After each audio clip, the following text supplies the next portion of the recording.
बिस्मिल्लाहिर्रहमानिर्रहीम। अस्सलाम वालेकुम। वेलकम टू निजात ट्रैवल एंड टूरिज्म इटली।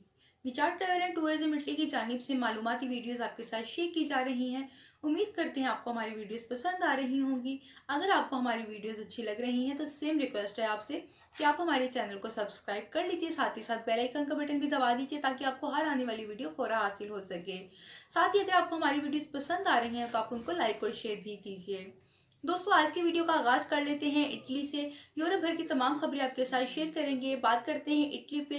हम आपको बता दें कि इटली में नई हुकूमत के कायम होते ही इख्तलाफात राय आना शुरू हो गए हैं। हुकूमत में बहुत ज़्यादा इख्तलाफात राय देखा जा रहा है मुख्तलिफ बातों पर। हम आपको बता दें कि हुकूमत की जानिब से कायम करदा कोविड-19 के हवाले से साइंटिफिक और टेक्निकल कमेटी CTF की के इजलास में उन्होंने कहा है कि हमें तशवीश है इस बात पे कि कोविड-19 के नए वायरस के केसेस इतनी ज़्यादा तादाद में बढ़ रहे हैं। साइंसदानों की कमेटी ने जो गुजारिश की है, जो रिक्वेस्ट की है, उसके बाद अगर उसके ऊपर अमल दरामद होता है तो यकीनन आप लोगों को पिछला गुजरा हुआ साल याद आ जाएगा, जो तंगी से, परेशानी से, लॉकडाउन में और परेशानी के टाइम में कारोबार के हवाले से, हर लिहाज से, ट्रैवल के हवाले से जो आपने मुश्किल टाइम गुजारा है, यकीनन ये उससे ज़्यादा टफ लॉकडाउन होगा। उन्होंने कहा है कि अगर आप बरतानिया जैसे, इसराइल जैसे और जर्मनी जैसे तबाहकुन हालात से गुजरना नहीं चाहते हैं तो आपको अभी कंट्रोल करना होगा ताकि आप पूरा साल इससे ना लड़ सकें।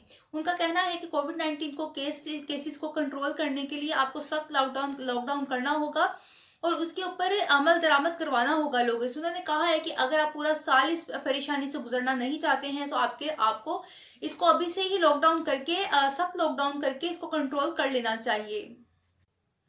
मजीद हम आपको बता दें कि साइंसदानों के इस बयान के बाद बहुत ज़्यादा मुखालफत देखने में आ रही है। कुछ उनके फेवर में है, कुछ उनके अगेंस्ट बात कर रहे हैं। इसी तरह हम आपको बता दें कि साइंसदानों के इस बयान की सख्त मुखालफत का रद्द अमल दिया है मतियो सल्वीनी। उन्होंने कहा है कि ये साइंसदान जो है मायूसी और खौफ फैला रहे हैं। उन्होंने कहा है कि ये लॉकडाउन की मुखालफत है मेरी तरफ से। उन्होंने कहा है कि लॉकडाउन नहीं होना चाहिए।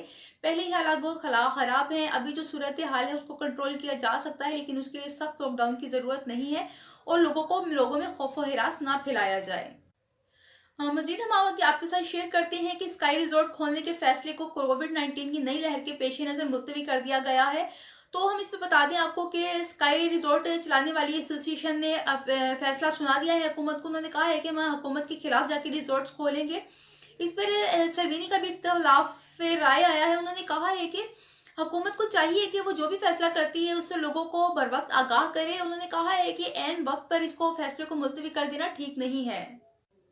मजीद हम बताएं कि सिलवीनी ने कहा है कि हुकूमत इकदाम करे उनके नुकसानात उठाने के लिए स्काई रिजॉर्ट चला रहे हैं जो लोग। उनका कहना है कि लोगों के साथ इस तरह का बिहेवियर ना किया जाए, उनके जो फैसले होते हैं बर वक्त उनको आगाह किया जाए। एंड टाइम पे ये फैसला मुलतवी करना ठीक नहीं है।